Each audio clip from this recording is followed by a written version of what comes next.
Oh, what an interesting first three episodes. Now, before we get to the final part of Unheard Voice Omari, here is the London Hornets schedule for the 2022 season. And if you would like to go watch them play, they play at Mill Hill Rugby Club. Now, let part four begin. Enjoy.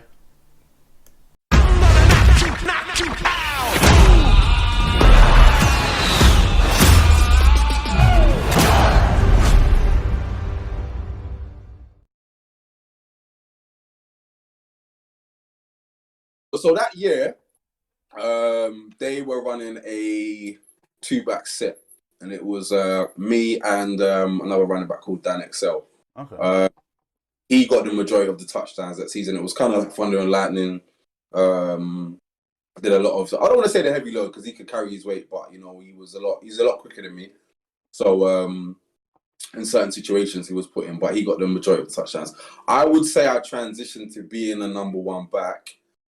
Because I started the majority of the games. Dan was a little bit injury prone as well. So I didn't start the first game because I was late to the game for pre-warm-ups. And then I started every game since before I hurt my knee in that season. I started every game.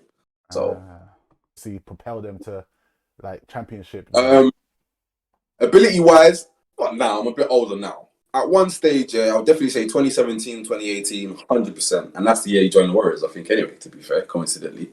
But the intangibles, like, you can't touch my intangibles. Like, I went to a team full of squares and guys from Kent that were, you know, afraid of black guys from London and all this kind of stuff. And I developed a whole fucking attitude and persona of that team because they know it. Like, the reputation of the Exiles is that there are a bunch of squares that you can chief up. You already know that. You know that.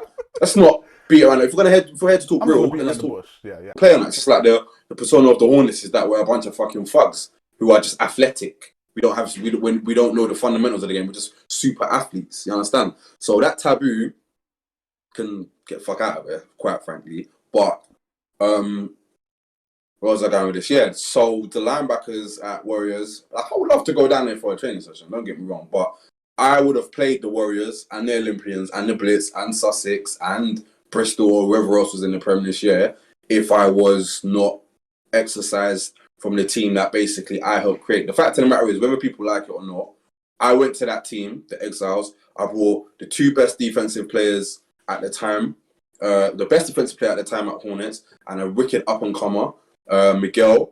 Imagine we went to an Exiles training session. Head coach said to him, "Oh, what position do you play?" Like, "I play linebacker." He's like, "Oh, you know what? We're pretty stacked at linebacker. Maybe you should consider something else." Fucking, you went on to win Defensive Player of the Year for Exiles, bro. So I know what I'm doing. Fair. You understand? Okay. I went to that team. I changed the whole entire attitude. They had James Cook, who people want to hate on. Fantastic player. I don't care what no one has to say. Fantastic player. The only better player I've ever seen him play quarterback in this country than him is Fred Boyle. And I give Fred Boyle his credit because Fred Boyle's a baller. Okay. Despite GB, is there any type of players, like, has there been any players on teams that you've played for that have ever made you thought about changing teams? Like, they've rubbed you the wrong way and you're just like, you know what, I don't feel I can deal around your sort of personality, the way that you are, you're not my type of person. I'm a switch teams. Have you ever felt like that by any player? Teams that I played for, because you said against. You mean teams that I played for? Teams that you played for. Any player on the team that you've played for that makes you want to switch teams? No, nobody can get in my head that much, bro. I don't give people access to my brain like that, bro, to be honest. And do you know what? A lot of people warm to me, bro. As much as I might talk and all that shit, put it this way, bro. It's way better to be my friend than my enemy. If we don't like each other, then you're gonna have a shit time. I'm gonna talk shit about you. I'm gonna see you on the field and whatever. But my brothers, I ride for my brothers, bro. I've run onto the field and got flags for shit. Do you get what I'm trying to say? I've had to pull people on my team away by their heads so they don't get in trouble and shit. Or, you know, you know me, when I'm in pass, bro, I don't really cut block. But if someone hits my QB hard, bro, I'll take your knees out from underneath you. So I ride for my guys, bro. But anybody else within them 60 minutes, like, fuck you, innit, bro? But afterwards, tell me, bro, that's how we met, bro. It's fuck you for That's 60 true. minutes. I never liked you. Afterwards, Like, what's going on, bro? You good? Like, is everything good? Simple. To be But fair, no player, anyway, yeah. specific, is going to make me want to change teams. Nah, boy. All right then. So, would you say that season was? Would you class that season as one of your best seasons when you joined them? Like finally having a team that players were committed to playing properly and actually putting in the work behind the scenes to get better? Or would you say that it was good because it was a new team? It was something fresh. It was something, a new idea of how things were going. My best season as a player was the 2017-2018 season under Coach Ramos. That was most touchdowns I've scored, most rushing yards, and receiving yards as well, because he used me as a receiver as well. So I was feeling a bit, Alvin Kamara. I wish I was that good, but I'm not. But yeah, with Kent, yeah, with Kent, they was having like off-season offensive and defensive meetings.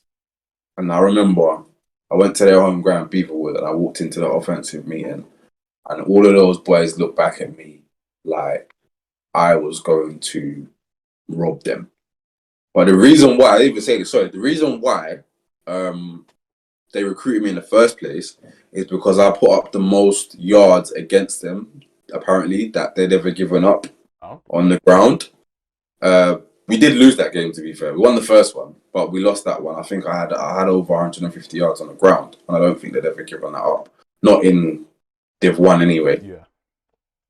So that was kind of the catalyst for why they kind of wanted me. And like I said, everybody knows when they play 21. That was probably the best game statistically that I've ever played, but we lost, so we lost in it.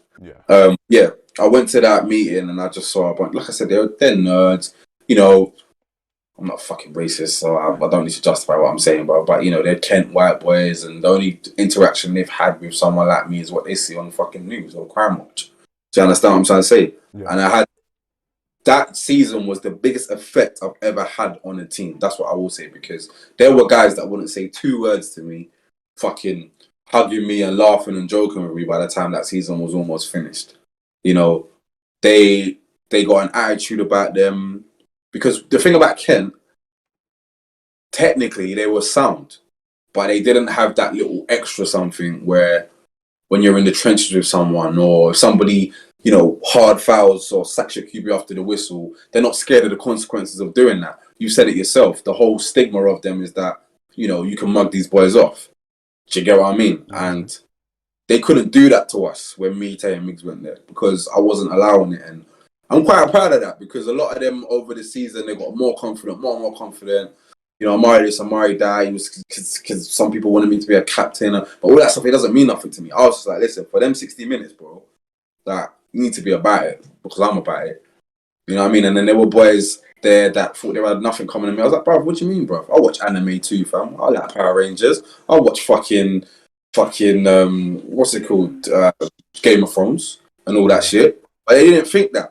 And that's a microcosm of society, to be fair, which is something that needs to be fixed, because people think because if you're not from the same ilk as them, then you got nothing in common with them. And I think that was a massive lesson for everyone that was there. But yeah, and obviously I had one of my boys, Lee, that was there at the time, top tier defensive end, and then Tom Cole as well, who was there at the time, linebacker, absolute murderer. And yeah, like we changed. The reason I knew is because we changed their pre-game, we changed their warm-up, we changed remember that crappy music they used to play when they used to run out and shit like that? We changed that. I was like, listen, all this shit has got to go, bro, right? All this fucking traditionalism that you've got is absolute bullshit, and it's not doing nothing for you or your reputation, and it's got to go. And I made a lot of it go, and I ended up getting injured in that season. I think it was like game 8, but what we instilled carried them through. You know what I mean? Yeah. It was by no means at all a perfect season, because I didn't appreciate what their coach did. Basically, I was 20 minutes to warm up for their away game in Cambridge, and apparently he didn't start me because of that. And I was like, you spent the better part of 4 months trying to recruit me, and I don't get a game till the second half. I was like, no. And then I was like, do you know what? Fuck this. I'm homesick. And then he was kind of like bricking it, thinking I was going to leave. So I mean, but just show respect, man. And that's the problem with some of the coaches in this game. I think they forget, like, I'm a man first. Like, this isn't the NFL. You don't have any power over me. I concede power to you for 60 minutes of a game. Don't try and take the...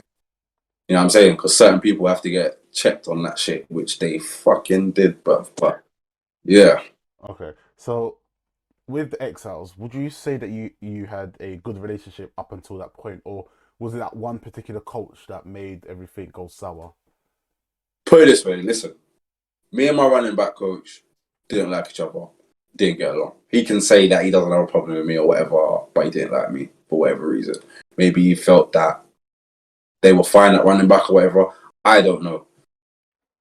He burnt his bridge with me. We were doing I'm one of the rare backs that takes pride in pass pro, bro. I love that shit. Yeah.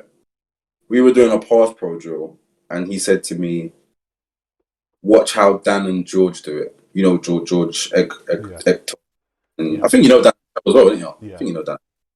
He was like, watch how George and Dan do it. I said, why? He's like, no, I want you to do it like them. I said, no. I said, no. I said, that's not how I pass pro. He was teaching some fucking stupid shit called like flipper, where you use like your forearm up into the fucking person's like chest and face case. I said, do I want a big fucking bruise on my forearm? What am I doing that for? I'll drop my shoulder or I'll get in between them and hold up the fucking blitzing linebacker. So he burnt his bridge with me that day, and he's very condescending. His name's Nick Cullen. He drops a lot of sly comments and he does a lot of things. Now, we made it through that season, and I think begrudgingly he accepted my role because your head coach and your GM personally brought me here, bro. So I think he felt that I felt I was untouchable. That's not my nature. But it's that I felt like he felt that he needed to prove a point. Yeah. I'm just like everybody else, which I already am. Do you know what I mean? I don't need you to kind of try and prove that. But I used to drop a lot of sly comments and a lot of fucking... Just a lot of shit that we don't go for. Do you know what I mean? So, and it ended up in a really bad way later on down the line. Yeah, so is that who you were talking about in 2019? When I'm hearing some washed up has-been turned coach was sending for my guy on Insta. Oh, so Ilan, bring me his head. Oh, and if anyone... No, that was... Somebody was sending for Lee. I think it was an Olympians coach. Oh. I think he did shit about Lee. I can't remember who it was. I honestly can't remember that, but I think he was talking shit about Lee Morgan, the defensive end for the Exiles. Because didn't one of your players become a coach? I don't know if he was the head coach or the defensive coordinator or something for the Olympians. I remember that, but I don't remember the coach's name. I don't remember his name. But I remember Lee showed me it. And I was like, yeah, fuck it. I'm going to go on Facebook and try and draw something like that. Yeah. Nick Collins has been. He's never played the game at any level. And I don't understand. That's what I'm trying to say about the politics. Like, don't get me wrong. Some of the best coaches in the NFL never played the game at any level. But over here, the fuck qualifies you to be the running backs coach or the GB running backs coach? What the fuck do you know, bro? You've taught me nothing. Dan Excel's a baller. He was going to be a baller at any team he was at. Yeah? George is a fucking monster. Like, I've never heard anybody say, oh, yeah, my coach, Nick Cullen, really improved me as a player. Nah, bruv, not once. So would you say there was a bit of... So are you kind of confused on how he's a coach? Did he teach you anything new when you were there? He taught me the run plays, bro. I guess that counts as being something new. He taught me the run plays in a playbook. Like, he just... I can't explain it, man. It's like... If I knew that I wasn't good at football... Yeah. And I don't really have much to offer in terms of teaching people, I would just play my position. I think he felt very safe at Exiles, and then maybe with the GB thing, like, you know when coaches do that stupid shit, like they wear their GB shorts to training. No one cares, bro. Do you get what I mean? Like, you're wearing your GB shorts and your GB hoodie. No one cares, bro.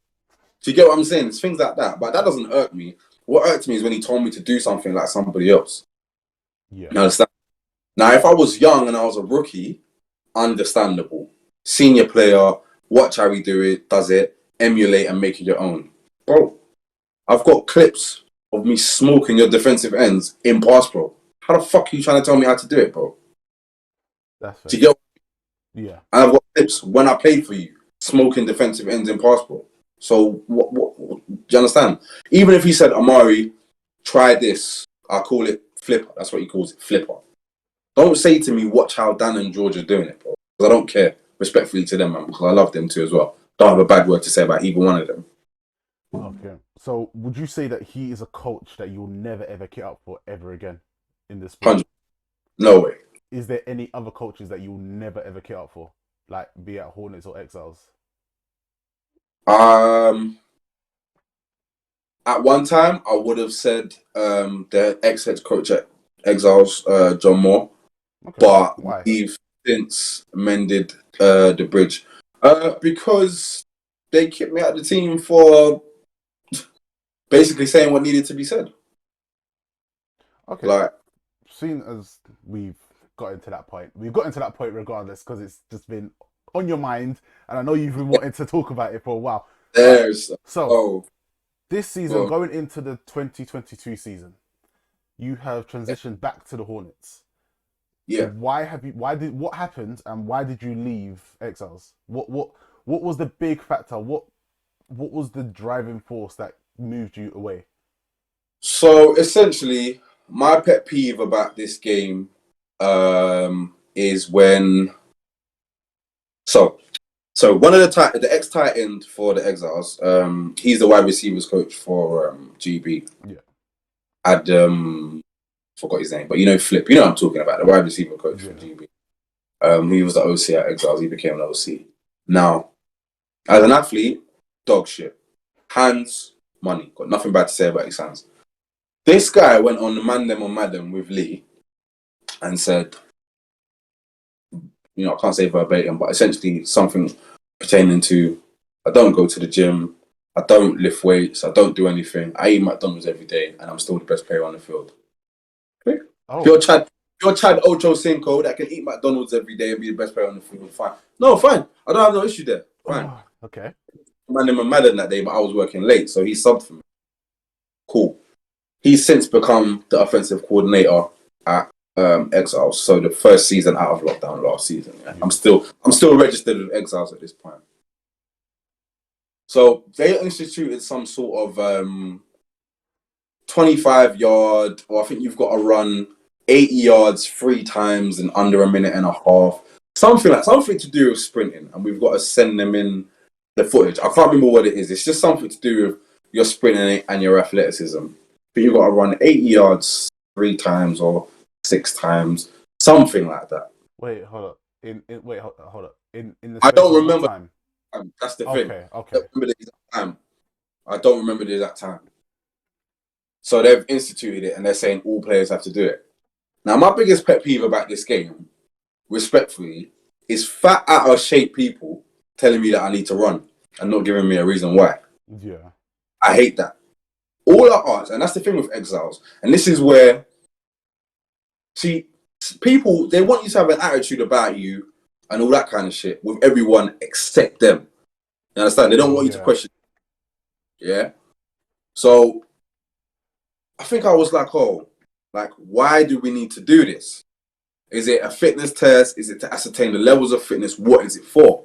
But obviously, a lot of the guys at Exiles, they're very brainwashed and they're very like, you know, yes, sir, no, sir. That's fine if that's you. That's not me. And the guy that's telling me to do this is a guy that I watched on TV, on YouTube say, I don't run, I don't lift, I don't work out, I eat McDonald's. So I definitely want to know why you're asking me to do this. You understand? It's sort of a backwards situation. But it's very hypocritical to me. Turns out, long story short, I found out that it was Coach Neo that implemented it. It was some type of sort of NFL fitness thing. Yeah. He told me to do it. Fine. I've seen you play. I know you're genuinely fit now, etc., etc., etc. But I don't know this at the time yet, yeah? So then it's gone through the chat, and then Cullen's like, oh, there's nothing to be worried about. Everybody's going to be evaluated. I will decide who the best backs are. Don't be scared. Nothing to fear. I wish I still had the chat on my phone because I don't even have it anymore. So I was like, what do you mean nothing to fear? Like, fear doesn't live here. What are you talking about? But he kept on carrying on being condescending towards me. And I left it alone. I was like, I'm not going to do anything or be chastised for asking a question. I'm not an employee. I'm not a slave. I don't work for you. You don't own me. Yeah, I'm asking a simple question. I said, furthermore, the footage, because we had to do it and send him footage. I said, furthermore, the footage will be there in the morning. Have a good evening. Then he kept carrying on. So I'm saying, look, I'm annoyed that I have to do this because nobody's really told me why at this point. But I've said, I'm going to do it. And he's carried on. So I've said to him, look, you obviously don't read that well. Stop being condescending and rude towards me, because it's not like we can put up pads and settle this like I would with anybody else on the team and then be done with it. Yeah. Bruv, the next morning, from head coach John Moore, Omari, I'm extremely disappointed with your behaviour. I don't think the Exiles are a good fit for you this year, etc., etc., etc., etc., etc. So I'm like, wait, what? Oh, so he got you kicked off the team? Yeah. So basically, from my sources, I've ascertained that essentially Flip, who became the OC, is the one that got me kicked off the team along with Cullen, because basically, for them, what I was doing was threatening him. When what I said to him was, let's leave it, because if it was someone on the team, I'd be like, bro, fuck this. Me and you, Oklahoma Sunday, I shake your hand afterwards because you're pissing me off. Simple, innit? Yeah? Yeah? With him, I'm saying, look, it's not like we can put on the pads. You're being very condescending and rude towards me in a way that you would never speak to me if you saw me on the road. So don't do that because you're a coach on the team. Because if I go like this, you're going to shit your pants. Do you understand? And this is what I mean about people having that feeling of like safety and shit. No, it's respect. I'm lending you some authority to suggest that I do something. No one can tell me to do anything. Yeah. So I was like, so I must have said to the coach, I was like, well, respectfully, like, if you're not going to hold your coaches accountable because they feel that they can talk to people any kind of way they feel like it, then fair enough. Because he must have had a blow up at me on the sideline one time, and I bit my tongue because I was like, do you know what? On any other day, I would have went nuts. It's a semi-final, tensions are high. Basically, they were playing the Hornets. Sorry, it wasn't a semi-final. It was a game to get into the playoffs. The year I was at Exiles, 2018. The Hornets were winning. And he tried, like, blew up at me because I was drawing off with one of my Hornets boys. He's like, oh, if you want to fucking join them, go and join them. Then I looked at him and I said, you know what? I'm going to leave it. So I bit my tongue with that. And I was like, furthermore, like, I didn't even blow up at you when you tried to mug me off in front of the Hornets game. And you know you shouldn't have done that. And then there was a lot of behind. Because basically, everybody knew what they did was fucked up. So I had James Cook, the QB, fucking lobbying for me to come back. Lee, who's quite close with the head coach. Player after player after player was like, no, we want you to come back. What you said was out of order. But I said, it's all good you lot saying this shit to me. Tell them. And I can say that Lee and James are the only ones that did that. And then obviously, finding out certain shit that I found out about, yeah, they never wanted, Dick Cullen never wanted me on the team anyway. And then obviously Flip, when he became the head coach, he felt that I was going to question his authority. But instead of being a man, what they done is they went and phoned the fucking head coach crying about shit and got me kicked off the team. Yeah. So if it comes at a later date, I think the head coach basically admitted that, you know, he made a rash decision or whatever, but he kind of couldn't go back on his word. And their season spiraled out of control, bro. And then Flip installed because he went to Florida and trained with the Florida Gators, he come and installed some stupid fucking playbook that requires like top tier level fucking football shit. And they went fucking 1-5. I mean 1-5, sorry. They won the last game at the Olympians. Yeah. And if it was a normal season, they would have got dropped. They had James Cook fucking running for his life. They ran fucking Andy Arusu into the ground. And to be honest, I'm not here to bash the Exiles, but that season, what they done, I don't respect it. And then when I came to the Exiles Blitz game, everybody's like, yo, Omari, what's up? We want you back. I've seen Nick Cullen and Flip. Bruv, you won't even be a man and look me in my eye. So that says you're a pussy, old bruv. That says the kind of man you really are. Because you want me off the team that bad, you're willing to lobby to get me off the team. Yeah. But you can't look in my eye. You're literally doing this and walking straight past me like this. Understandable. You're not even worth me doing anything to you. So, and then Flip come up to me and he was like, you're right, Omari. He went to shake my hand. I just walked past him, bro. I was like, you think I don't know what you done? Yeah. You think I don't know what you done? And he got into it with other people because of what he done as well. Obviously, that's not my story to tell because that's someone else's, respectfully. But yeah, man, like, I don't respect it at all. I mended bridges with the head coach because I think through guilt, he cut my club fee in half so I could transfer back to Hornets. Because I was like, so I think he done it. Not, I don't even want to use the word guilt. I think he knows that he acted rash, and I can respect that. Not everybody's going to offer you an apology or an explanation, but some people can show a change through actions. You know what I mean? But they thought that they was going to get rid of me and it was going to be this amazing season and they were going to be fine. But if that was a normal year, even after Neo brought over all of these fucking world beaters from like Michael and oh god, what's the one's name that's gone to fucking the NFL thing now? I forgot his name, bro. He's like 22, but he's built like fucking brick shit. Emmanuel, that's it. Emmanuel, and Michael, Emmanuel, and Andy. He's brought over all the world beaters. But these times, and that's what I don't like about these guys. You guys spent 5 years saying how you hate the O's and you hate their coaches and they're dysfunctional and they're this and they're that. And then the only reason why you had Neo in the first place is because he had beef with O's is because of what happened with O's. He joined you so that he could beat the O's. Everybody knows that. Yeah. Understand what I'm saying? Not because he wanted to fucking do business with you. You understand? But yeah, anyway, and that they know he fucked up. Nobody likes him there. I'll fucking say it. Nobody likes him. You can see it. He's fucking shit. But as a receiver, he was very good. He had very good hands. I never saw Flip drop a pass once. Fair. So if let's say those two coaches leave Exiles, would you go back and play for the Exiles, or are you staying at the Hornets? I'm staying at the for the rest of your career. Are you staying at the Hornets for the rest of your career? Yeah, bro. But no, I'm not joining the Exiles. I'm never going back there. For one, James Cook's not there. He's gone to the States. Nah, stop for me. Okay. And you got to remember, I'm going to have to interact with this running backs coach every single day. I mean, I'd go there for a training session just to let him shit his pants, to be fair, just for fun. You know what I mean? But I don't respect him. The thing is, I didn't respect him as a coach, but I was professional about it in terms of his coaching IQ. But now I don't respect him as a man.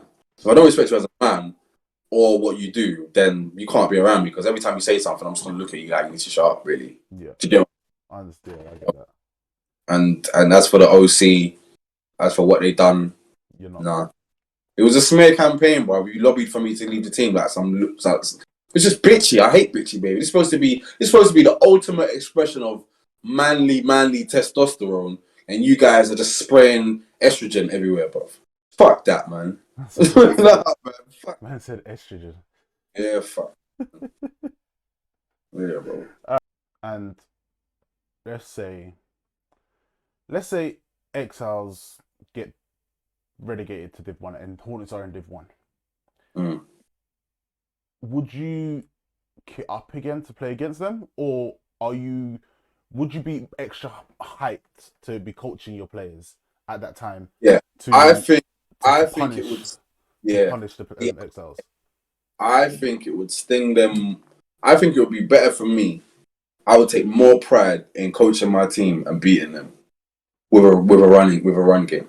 Yeah. Like, don't get me wrong, it's nice to do it yourself because then I can be like, or whatever. But this guy who's apparently dysfunctional, can't be coached, etc., has coached a team and spanked you. Yeah. Because I could be an amazing player and they say all of those things about me and they could be true. And then if I rush for 100 yards and win, they're still right that I can't be coached and all these kind of things. It just so happens that I'm in an environment that I like. It's not true anyway, but you can see how you can spin that narrative. Whereas it's like, do it the other way, what can you really say now? Yeah. Like, have fun wearing your GB shorts, innit? Do you feel that the way that you left Exiles has left a bad taste in your mouth? Do you feel that the way that you were taken out was... To be honest, all it done is that it showed me that as much as I thought certain things had changed, what guys already have in them, you can't change, innit? Like, if you're fucking, excuse my language, if you're not a man, that's it. If you're not a man and you don't have that self-respect, because for me it's a self-respect thing. Like, if I want someone gone off my team, I want to tell them myself. Yeah. Do you understand? That's for my self-respect. If you don't have that respect for yourself or me or your reputation, considering you're someone who people don't rate highly anyway, then you can live with that. You know what I mean? I don't really... I cared a little bit because I actually wanted to play that year. I was ready to play for Exiles that year. But then when I sat down and I thought about it, I was like, but do you want to play for these guys? The two people that have, orchestrated your exodus from the team are the two main people that are going to be responsible for you playing, sort of thing. And, what happens? Are you going to get sabotaged? Are you going to get be set up to fail and all those kind of things? So I made it make sense. So, it's their business, man. Unless they don't really exist to me anymore. So, I can give you the reflection of everything that happened, but it's not because I'm still sour about it, to be fair. Yeah. So if those two coaches came up to you and said, "We apologize for how everything happened. Like, it shouldn't have been done this," would you accept their apology, or are you just like, fuck them, can't be able to deal with it? I'll be like, yeah, cheers. I'm off. Like, they don't exist to me no more, bro. They're not even amoebas to me, but like, they're nothing. Honestly, like, I don't. You can come and say sorry. All right, cool. What? Because you see, the thing with me is, I'll be that guy that's like, "What are you sorry for?" Okay, why are you sorry? Do you know what I mean? Like, because you don't just get to say sorry. I want to know what you did and why you're sorry about it. So I want you to tell your face that you went behind my back to the head coach and basically said that you don't want me on the team anymore. But you're not going to do that. You're just going to think that you can come say sorry to me, and then I'm going to be like, "Nah, go away." I can understand that, definitely. So, if you could say anything to them coaches right now, what are you saying to them? Like, literally, anything that you can say, anything that you want. What are you saying to them right now?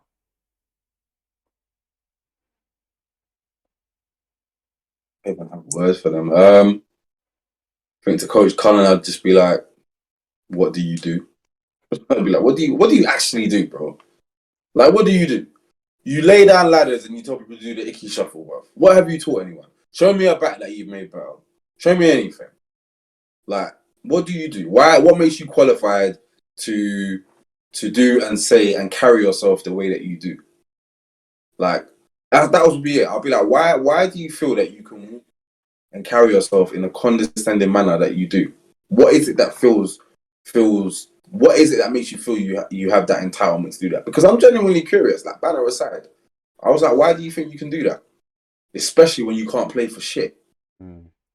Like, Flip, I can almost compartmentalize a little bit, because as much as unathletic as he was, I've never seen him drop a pass ever.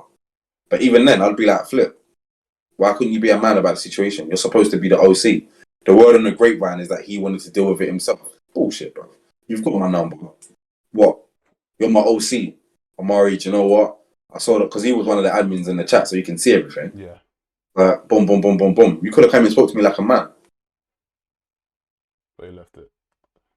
This is it. Yeah.